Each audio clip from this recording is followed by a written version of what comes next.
गुप्त नवरात्रों पर कौन सी साधना करें, गुप्त नवरात्रों पर कैसे दूत प्राप्त करें, कैसे वीर प्राप्त करें, आज की वीडियो में मैं आपको बताऊंगा। श्री सिद्ध पीठ शिव शक्ति धाम में जो दूत महाराज कार्य करते हैं, जो सफेद वस्त्रों में हाथ में त्रिशूल लेके और दाढ़ी वाले जो दूत कार्य करते हैं, श्री सिद्ध पीठ शिव शक्ति धाम के मेन दरवाजे पर जो मेन दूत रहते हैं और जो नकारात्मक शक्तियां यानी भूत प्रेत आदि को मार लगाते हैं, भयंकर पीड़ा देते हैं और उन्हें उनके अंदर के शरीर के एक एक दर्द को निकालते हैं, एक एक नेगेटिविटी को निकालते हैं, उन दूतों को आप कैसे प्राप्त कर सकते हो, आज की वीडियो में मैं आपको बताऊंगा।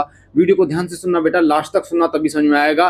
क्योंकि 26 जून 2025 को आ रहे हैं गुप्त नवरात्रे। गुप्त नवरात्रे एक अहम रोल निभाते हैं साधकों के लिए, क्योंकि गुप्त नवरात्रे का समय एक वो वाला समय होता है जिस समय पर 10 महाविद्याएं जागृत होती हैं, इनकी ऊर्जाएं जागृत होती हैं और ये 10 महाविद्याएं पूरे ब्रह्मांड को नियंत्रित करती हैं, हर साधक की ऊर्जा को नियंत्रित करती हैं। इसलिए 10 महाविद्याओं को जागृत देवियां कहा जाता है। गुप्त नवरात्रों का जो समय आता है उसका वेट, उसका इंतजार हर एक साधक करता है, हर एक तपस्वी करता है, हर एक भक्त करता है। क्योंकि वो जो समय होता है वो एक ऐसा समय होता है जब 10 महाविद्याओं की ऊर्जा चरम सीमा पे होती है और हर देवीय ऊर्जा, हर देव ऊर्जा में इन 10 महाविद्याओं की तरंगों का ही विस्तार है। इसलिए हर साधक गुप्त नवरात्रों का इंतजार करता है। तो आज मैं आपको जो बताने जा रहा हूं बेटा, श्री सिद्ध पीठ शिव शक्ति धाम से कैसे बाबा भोलेनाथ के जो दूत है, जो गढ़ हैं, आप प्राप्त कर सकते हैं, उसकी साधना के विषय में बताने जा रहा हूं। क्योंकि जो लोग धाम में आते हैं उनको, जिनकी दृष्टि खुली हुई है, जो प्रेत हैं या फिर जो देवता भी धाम में आते हैं, जो शरीर पर सवारी लेते हैं, वो धाम में बताते हैं देखकर भी कि हाँ, धाम में दाढ़ी वाले जो सफेद वस्त्रों में त्रिशूल लिए देवता दिखाई दे रहे हैं, दूत दिखाई दे रहे हैं, गण दिखाई दे रहे हैं, जो कार्य कर रहे हैं, नेगेटिव में मार लगा रहे हैं, उनके शरीर के अंदर के दर्दों को खींच रहे हैं और लोगों को आराम पड़ते हैं। श्री सिद्ध पीठ शिव शक्ति धाम में जितनी जल्दी लोग ठीक होते हैं, जितनी जल्दी लोगों को आराम होता है, शायद कहीं और नहीं होता। क्योंकि श्री सिद्ध पीठ शिव शक्ति धाम बाबा भोलेनाथ और माता पार्वती का धाम है और यहाँ पर भगवान गणेश, भगवान कार्तिक और नंदी भगवान स्थापना जो है उनकी, वो पूर्ण रूप से है अपने भक्तों की मनोकामनाओं को पूर्ण करने के लिए वो वहां पर बैठे हुए हैं।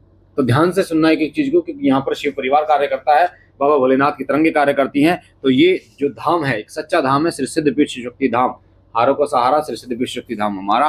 तो कैसे आप प्राप्त कर सकते हैं, ध्यान से सुनिए। गुप्त नवरात्रे बेटा 26 जून 2025 से स्टार्ट है। अब आपको करना क्या है, कौन सा मंत्र जप करें, किस प्रकार से आपको जप करना है, कितनी संख्या में जप करना है, कितने दिन की साधना है, सारी जानकारियां साथ साथ में नियम भी मैं आपको बताने जा रहा हूं। इस साधना के क्या फायदे हैं, सबसे पहले मैं आपको बता दूं। श्री सिद्ध पीठ शिव शक्ति धाम से प्राप्त हुए दूत, प्राप्त हुए वीर, प्राप्त हुए गण आपके हर पल हर क्षण साथ रहते हैं। जिस प्रकार हम लाइव में अरदास लगाते हैं, बाबा जी को भेजते हैं, उसी प्रकार आप भी अपने अरदास से लोगों का कल्याण कर सकते हो, लोगों का जो है वो भला कर सकते हो। पर एक चीज और मैं आपको बता दूं, श्री सिद्ध पीठ शिव शक्ति धाम में कभी भी हम ना ही किसी का बुरा करते हैं और हम उन चीजों का खंडन करते हैं जो किसी का बुरा करते हैं। तांत्रिकों की विशेष क्लास श्री सिद्ध पीठ शक्ति धाम में लगती है, तो किसी का बुरा करने के लिए इस साधना को कभी मत करना। अगर करोगे तो धाम में दूत वापस आ जाएंगे, उसके बाद आपकी जो साधना वो निष्फल हो जाएगी। तो लोक कल्याण के लिए, लोगों के भले के लिए और अपने भले के लिए इस साधना को करना। मैंने एक चीज नोटिस की है, इस साधना के में जो मंत्र है, मैंने जो जप किया इस साधना के माध्यम से, उसने मुझे इतना सुलभ बनाया, बाबा जी की कृपा से अध्यात्म मार्ग में दृढ़ बनाया, फाइनेंशियली मेरे को स्ट्रॉन्ग किया, गृहस्थ जीवन को मेरे को सुखमय बनाया। बहुत कृपा ये मंत्र करता है, जो मंत्र मैं आपको बताने जा रहा हूं।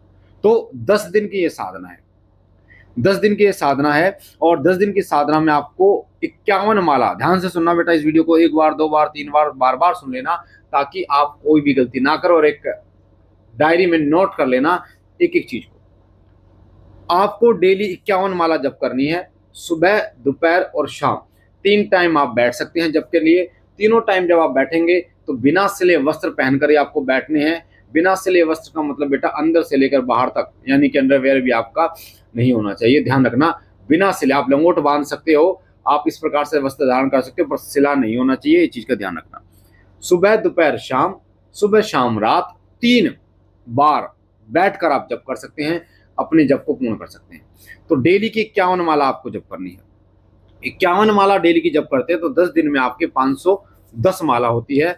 और अगर इसको आप गुणा करते हैं, मल्टीप्लाई करते हैं, यानी एक माला से 108 जप से, तो लगभग 55,080 जप आपके पूर्ण होते हैं इस मंत्र के। ये जो मंत्र है एक शावर मंत्र है, जैसा आपको पता है शावर मंत्र बहुत जल्दी सिद्ध होते हैं, बहुत तीव्र गति से कार्य करते हैं। तो ये जो शावर मंत्र है, इस शावर मंत्र का प्रभाव बहुत तीव्र है। तो 51 माला रोजाना आपको जप करनी है। 51 से ज्यादा आप कर लेते हैं तो भी कोई दिक्कत नहीं है। 10 दिन की साधना या 3 दिन में खत्म कर लेते हैं, 7 दिन में खत्म कर लें तो भी कोई दिक्कत नहीं है। पर आपको 51 तो 10 दिन तक करनी ही करनी है, कम नहीं करनी, ज्यादा चाहे कितने कर लो। तो 51 माला आपको जप करनी है। कौन सा मंत्र है, मंत्र सुन लीजिए ध्यान से। मंत्र है आद अंत धरती आद अंत परमात्मा दोनों बीच बैठे शिव जी महात्मा, खोल गड़ा दे दड़ा देखो शिव जी महाराज तेरे शब्द का तमाशा। आद अंत धरती आद अंत परमात्मा दोनों बीच बैठे शिव जी महात्मा, खोल गड़ा दे दड़ा देखो शिव जी महाराज तेरे शब्द का तमाशा। ये मंत्र है बाबा भोलेनाथ का, बहुत तेजस्वी मंत्र है, जो शुरुआत में मैंने जब किया इसी मंत्र का प्रभाव कि आज मैं यहाँ पर हूँ। बाबा जी की कृपा से दरबार हम लगा रहे हैं, लोग कल्याण कर रहे हैं, और इसी मंत्र के प्रभाव से मुझे बाबा जी के गण प्राप्त हुए। तो इसी मंत्र को मैं आपको बता रहा हूँ, इस मंत्र को आपको जप करना है। 51 माला सुबह दोपहर शाम, यानी कि सुबह दोपहर शाम मिला के या सुबह शाम रात मिला के 51 माला कंप्लीट करनी है। चलते फिरते ओम नमः शिवाय ओम का जप करना, खाना खाते टाइम कहीं पर भी ओम नमः शिवाय ओम का जप करना है। मन मन में नहीं करना, होठों के द्वारा करना है।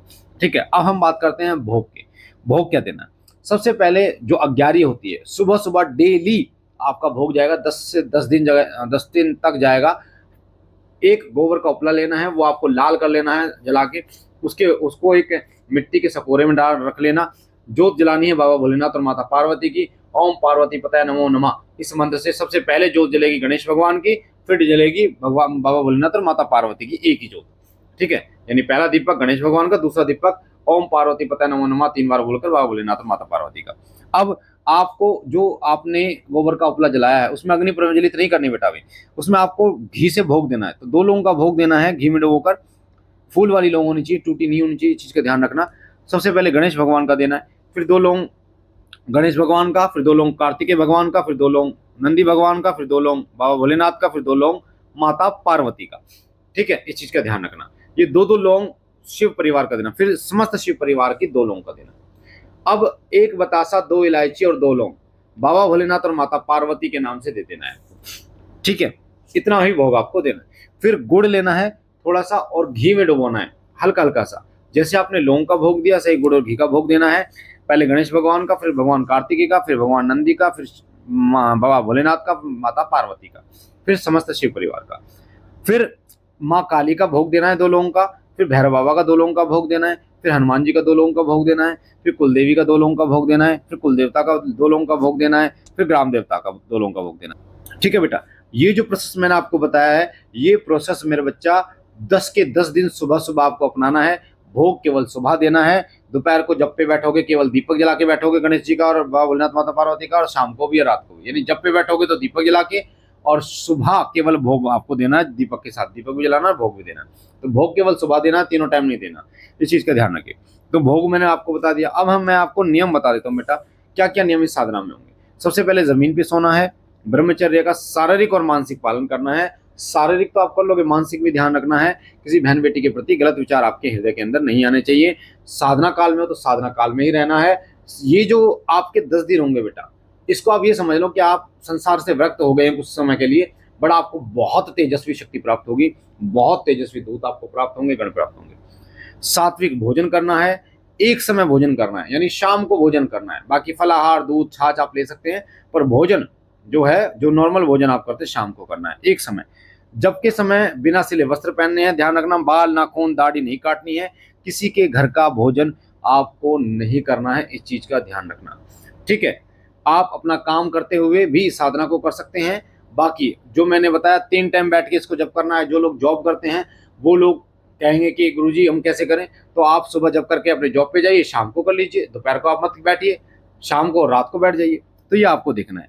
ठीक है बेटा, ये आपको देखना है कि आपको कैसे समय देना है। साधना समापन जो होगी 10वें दिन, साधना 10वें दिन समापन होगी, और 10वें दिन 11वें दिन आपको 5 माला का हवन करना है। अब हवन सामग्री मैं आपको बता देता हूँ।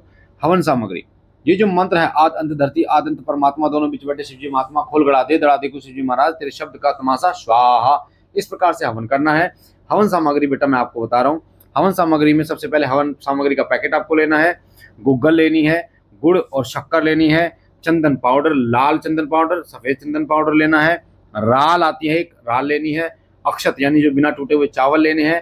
गोला ब्रादा आता है बेटा, जो गोला नहीं होता, गोला जो खीर में डालते हैं, हलवे में डालते हैं, उसको कस के मिलता हुआ ऐसे मिल जाता है तो उसको गोला ब्रादा कहते हैं, वो आपको लेना है। लौंग लेनी है, इलायची लेनी है आपको, सफ़ेद तिल, काले तिल, घी मिलाना है, इंद्रजो मिलानी है, जो मिलानी है, और गुलाब के फूल की सूखी पत्तियां और नागरमोथा, ये आपको सामग्री सब मिक्स करके और आपको हवन करना है बेटा।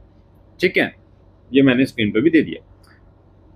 5 माला का हवन करना है। अब हवन में जो आहुतियां डालोगे, सबसे पहली आहुति 3 आहुति डालेंगे आप गणेश भगवान की, ओम गंगणपते नमः की, फिर 3 आहुति ओम कार्तिकेय नमः की, फिर 3 आहुति ओम नंदीश्वराय नमः की। ठीक है, फिर आपको 3 आहुति डालनी है ओम नमः शिवाय, ओम स्वाहा इसकी, फिर 3 आहुति ओम बम भैरवाय की, फिर 3 आहुति ओम क्रीम कालकाय की, फिर 3 आहुति ओम हम हनुमते नमः की, और फिर 3 आहुति ओम मम कुलदेवी नमः, फिर 3 आहुति ओम मम कुलदेवताभ्यो नमः, फिर 3 आहुति ओम ग्राम देवताभ्यो नमः। उसके बाद ये मंत्र लेंगे आदंत धरती वाला। हर मंत्र के पीछे स्वाहा लगाएंगे, चीज का विशेष रूप से आपको ध्यान रखना है। लास्ट में जब आपका हवन पूर्ण होगा 5 माला का, तो आपको महाभोग देना है। महाभोग कैसे देना है? एक सूखा गोला लेना है जो खीर में डलता है, जो जिसको खोपरा कहते हैं, उसको ऊपर से थोड़ा सा काट लेना है। उसके अंदर 1 चम्मच बूरा डालनी है, 1 चम्मच घी डालना है आपको, 11 लौंग, 2 इलायची, 2 बतासे आपको डालने हैं उसके अंदर। ठीक है बेटा, तो ये और पंचमेवा डाल देना थोड़ा सा, उसको बंद करके अपने ऊपर से इसी मंत्र को पढ़ के क्लॉकवाइज, ठीक है, 5 बार पढ़ के उसको महाभोग में डाल देना। इस प्रकार आपकी साधना पूर्ण होगी और इसका रिजल्ट आपको देखने को बहुत जल्द मिलेगा। इसके अनुभव 3 दिन में शुरू हो जाते हैं, 2 या 3 दिन में, तो आपको बहुत गजब की साधना है। रोजाना सुबह, दोपहर को 2 बजे, रात को 9 बजे हम लाइव आते हैं। आप जुड़ सकते हैं, कोई भी आपका प्रश्न है। और हर संडे को दरबार लगता है श्री सिद्धि विष्णु शक्ति धाम, उसका एड्रेस आपको डिस्क्रिप्शन में मिलेगा। बाकी बाबा भोलेनाथ आप पर कृपा करे, आपकी साधना संपन्न हो, सुखी रहे। हम मिलते एक नई जानकारी के साथ, तब तक के लिए ओम नमः शिवाय, जय श्री राम, हर हर महादेव।